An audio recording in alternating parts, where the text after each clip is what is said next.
भाषण वाचून दाखवते. यानंतर बाकी वन बाय वन मनोगत व्यक्त करू. माईक चालू करा.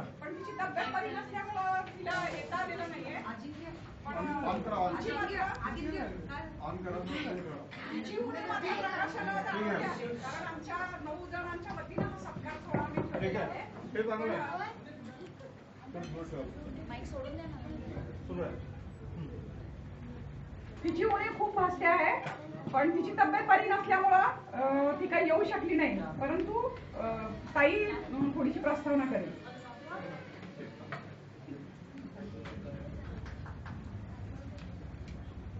मी अगोदर सगळ्यांची क्षमा मागते. माझ्याकडनं जर काही कमी जास्त बोललं गेलं तर क्षमा करा मला. माझ्या आई आणि दादा हे माझ्या विठ्ठल रुक्मिणी सारखीच होते आणि त्यांचा हा 6 आणि 3 9 जणांचा विस्तार झालेला आहे. आणि ते सगळ्यांची मनं इतकी गुंतलेली आहेत एकमेकात की एकाने जरी काटा रुतला तर दुसऱ्याच्या डोळ्यातले पाणी येऊन जातं. असे आम्ही माझ्या आई दादांचं हे सगळं असं गोकुळ आहे आणि ह्या गोकुळात आनंद ते आनंद आहे सगळा. आणि सगळ्यांचा उत्कर्ष. माझी आई खरं म्हणजे शाळेची पायरी सुद्धा चढलेली नव्हती. तिला काही येत नव्हतं. साधं जरी एखाद्या चेकवर सही घ्यायच्या तिथं जा रा पा असं तिला करावं लागायचं. माझे वडील नेहमी सांगायचे की तुम्ही शिकवा तिला, पण ती म्हणायची माझी मुलं इतकी चांगली शिकलेली, काही गरज नाही म्हणून.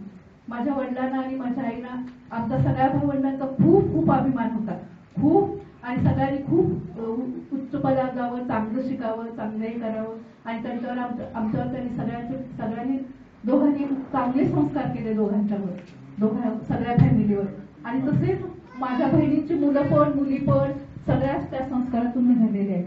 आणि त्यांचे आशीर्वादच आमच्या अजूनही पाठीशी आहे आणि तसेच राहावं. आणि त्यात एक आनंदाचा क्षण म्हणजे माझा लहान भाऊ नगराध्यक्ष झाला. हा एक अत्यंत आनंदाचा परमोच्च क्षण आहे आणि तो त्यांनी पूर्ण चांगल्या तऱ्हेने तासगावची सेवा किंवा देशाची सेवा करावी असं मला वाटतं.